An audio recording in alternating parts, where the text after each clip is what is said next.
Queer is directed by Luca Guadagnino, written by Justin Kuritzkes, based on the novel by William S. Burroughs, and stars Daniel Craig, Drew Starkey, Jason Schwartzman, and Lesley Manville. And it follows William Lee, an American expat in his 40s living a solitary life in 1950s Mexico City, and the various relationships and sexual exploits he pursues, and how all that changes when someone shows up who he wants to pursue something deeper and more meaningful with. This has without a doubt been one of my most anticipated movies all year, between Daniel Craig having a role like this and me loving Luca Guadagnino as a director more and more every day. I was incredibly excited for this movie, and I was very happy to see that it absolutely delivered and is one of my favorites of the year. There is so much I love about this movie, and I think my favorite part is how lived in this movie feels. And I think the biggest connection between that is the performances. You know, Luca brings such a curated, perfectly calibrated vibe to this movie, as he does with all of his movies, and that is a vibe that is completely out of the Hollywood system. It's so unglamorous, and that totally shows through in the performances. Namely Daniel Craig, who is doing some career best work here, and, you know, I was worried about looking at him and just seeing Daniel Craig the whole time, and there are points where he does that signature lip pucker where you kind of do see Daniel Craig, but he's doing this accent, and we've never seen Daniel Craig be so raw and vulnerable and embarrassing and full of desire and longing. And he just fully sunk into this role for me, and I totally bought him as William Lee. It's one of the most gorgeous, fully realized, and non-over-the-top performances I've seen all year. I would not be upset at all if he was nominated. Drew Starkey really worked for this movie, for me personally, because I've never seen him act before, so he was just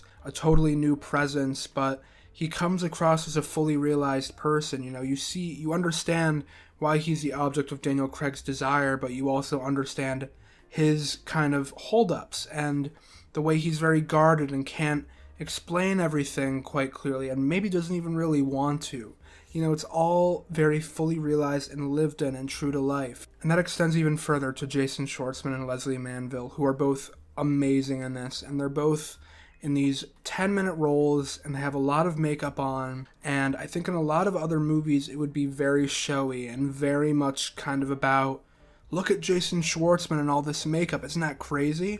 But in Queer, they come across as just two more people who have always been existing in this world, and the movie kind of just happened to stumble upon them. And that went such a long way to getting me grounded into the world, and what brought it even further for me was how beautiful this movie is in all aspects, mainly the visuals. This is maybe Luca Guadagnino's most visually stunning movie so far. That might be a crazy take, but I think this is gorgeous, and a large part of that is the cinematography from Sayambu Muktipram. Forgive me if I'm mispronouncing that. He's maybe the best cinematographer of the year right now. Between this, Challengers, and Trap, he's doing some amazing work, and Queer might be his best. There's so much beauty and intimacy and warmth and tenderness captured in these close-ups. And then you go to these wide shots, and one of my favorite aspects of the visuals of this movie is the wide shots almost have this sort of artificiality to them, and I think that's very intentional because, you know, William Lee, he's not living in his country, he's not fully connected to himself and his life, and as a result, I think the world around him looks just a little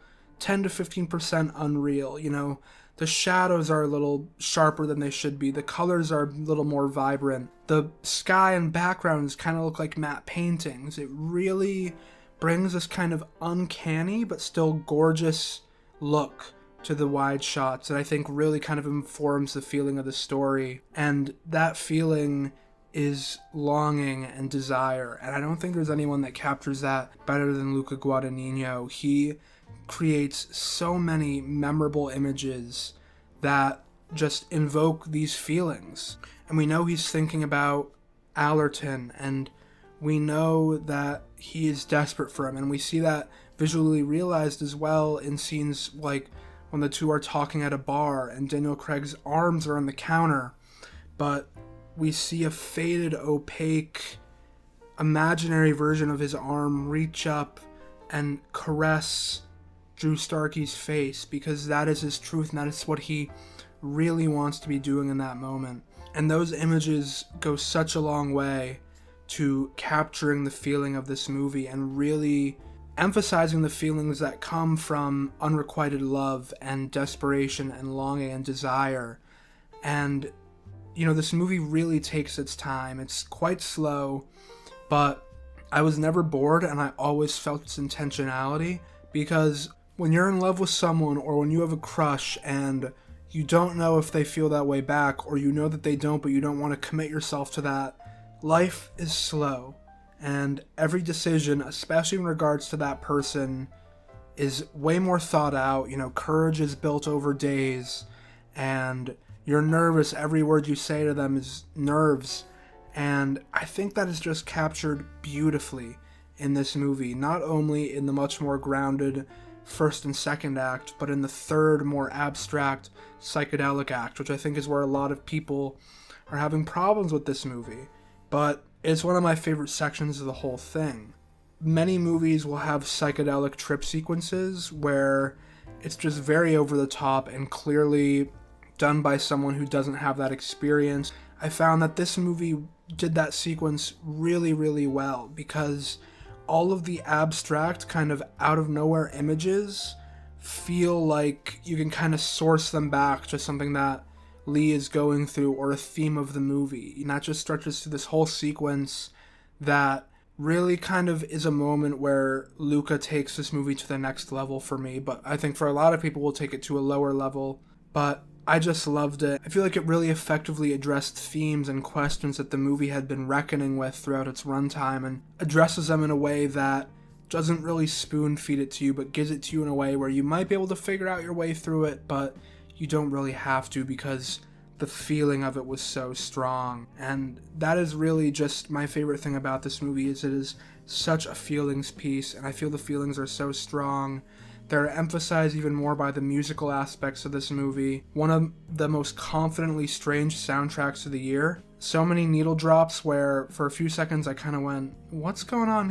Why this song? And then I very quickly understood exactly why it was there. You've also got this beautifully enchanting and wistful score from Trent Reznor and Atticus Ross. It's so starkly different from their score for Challengers earlier this year, where that was very upbeat and energetic and in your face. This is much more reserved and taking your time and beautiful, and I really just love that.